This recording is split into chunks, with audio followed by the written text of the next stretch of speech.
So we will know how this war develops just based on geography, okay? So this is a map. And this map, even if you don't really know the war, even if you don't know the participants, even if you don't know the weaponry, this map will tell you exactly how this war will progress. All right, so some certain things to keep in mind about this map. This is what we call this area, okay? Really small, but it's 33 kilometers wide, okay? People can swim across it. It's really, really narrow, okay? This small area, guys, it's called the Strait of Hormuz. All right?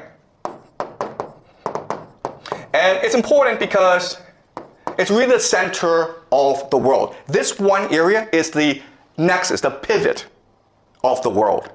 Let me explain why. First of all, from the GCC, you have 20% of all the world's oil flowing through this narrow strait. Where does it go, guys? It goes to Asia, India, Pakistan, South Korea, China, Japan. India depends on 60% of its oil from this area. China depends on 40%. Japan, 75%. Prime Minister Takeichi of Japan has said that, listen, if the Strait of Hormuz closes, we'll run out of oil in about 8-9 months. The entire Japanese economy would collapse in 8-9 months if the Strait of Hormuz were to close. And guess what? The Iranians have closed the Strait of Hormuz. Okay? So we can expect that the entire global economy will suffer greatly over the next few months. All right, so that's point number one. Point number two is, okay, so the GCC sends oil across the Strait of Hormuz, and what do they get back in return? Food, guys. All right, so people don't appreciate the GCC, but it is really the linchpin of the American empire. Because what is the American empire? The American empire is the petrodollar. All right? The idea of the petrodollar is this. The US dollar is worth nothing. It's only valuable when people want it. But the GCC says that if you want oil from us, you have to pay us in US dollars. Okay? Then that is the basis of the value of the US dollar. So, if the GCC collapses, the American economy and the American empire both collapse at the same time. The problem, though, is the GCC is an artificial construct of empire. It does not exist naturally. Why? Because there's no food, there's no oil, no water. Okay, guys? No food, no water. So these cities are able to grow in the millions because of all these petrodollars flowing in. If you close off the Strait of Hormuz, there's no food coming in, right? They're all going to starve. How much food does the GCC get from overseas? 80%. 80% of all the food it consumes comes from overseas, that it imports. It does not grow by itself, it imports. All right? So the Strait of Hormuz is really key. And again, the Iranians will close it in order to strangle the global economy and therefore bankrupt the American empire. All right? Second thing you will notice is these mountains. These mountains is what we call Iran. All right, this is Iran. This is GCC. Okay, this is not a fair matchup, right? Because these are mountains. And what can you do in mountains? We can hide rocket bases. You can hide drone bases. You can hide missiles. And that's the entire Iranian offensive strategy, all right? From here, they can hide missiles and drones from which to attack the GCC. And what are they attacking? They're attacking three things, right? They're attacking American military bases. American military bases. That's number one. Okay? Is it possible for the Americans to defend against these attacks? The answer is no! It's not! It's the silliest thing in the world. You have all these bases in the Middle East, but you cannot defend them against the Iranians. That's kind of strange. Okay, but that's number one. Number two is oil and energy.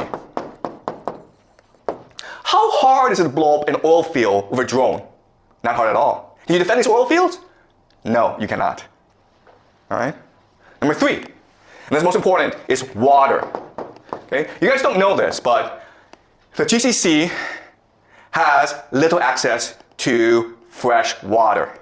So the only way that it can produce water is what we call desalination plants, okay? These factories that take salt water and then through an electrochemical process turn it into fresh water for the population to use. 60% of the water supply in the GCC comes from desalination plants, okay? 60%. Is it hard to blow up a desalination plant using a drone? The answer is, it's very easy. You understand?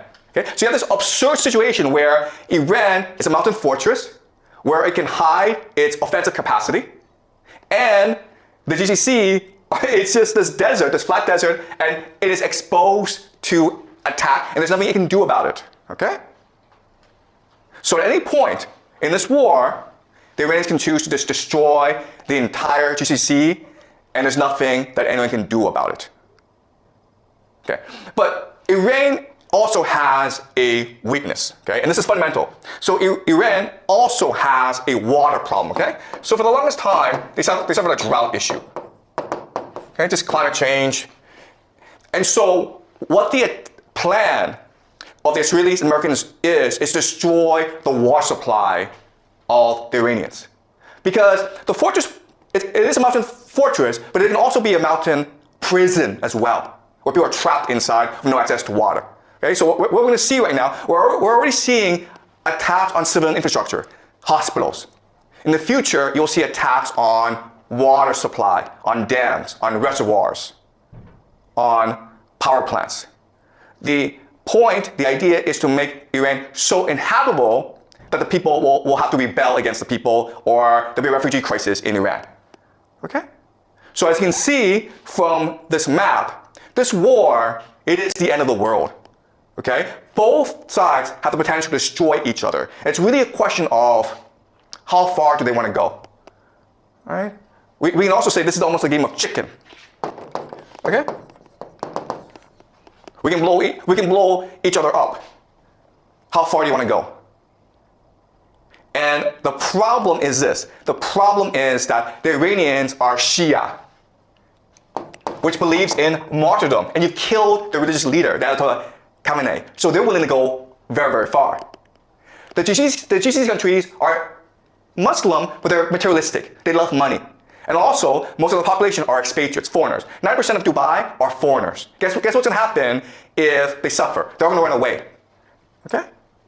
So this is not a fair matchup. The big question that people have is, first of all, are the Americans going to use ground troops? Because the only way that you can defeat Iran is by using ground troops, okay? That's a big question we'll look at in the next few weeks. Will America send its army, 500,000, 2 million soldiers to topple the government? Okay, that's question number one. Question number two, nuclear weapons. If you're losing a war, would you choose to use nuclear weapons? Okay, that's another big question that we have, okay? Another big question that we have is who gets involved? Because this situation is so dire that Europe, okay, specifically Germany, France, and Britain are talking about entering this war. And guess what? If that happens, it is possible that Russia and China will also enter this war on the side of the Iranians. This is World War III, okay? Because of the importance of the Strait of Hormuz, because of the importance of the Middle East, everyone has to get involved at some point.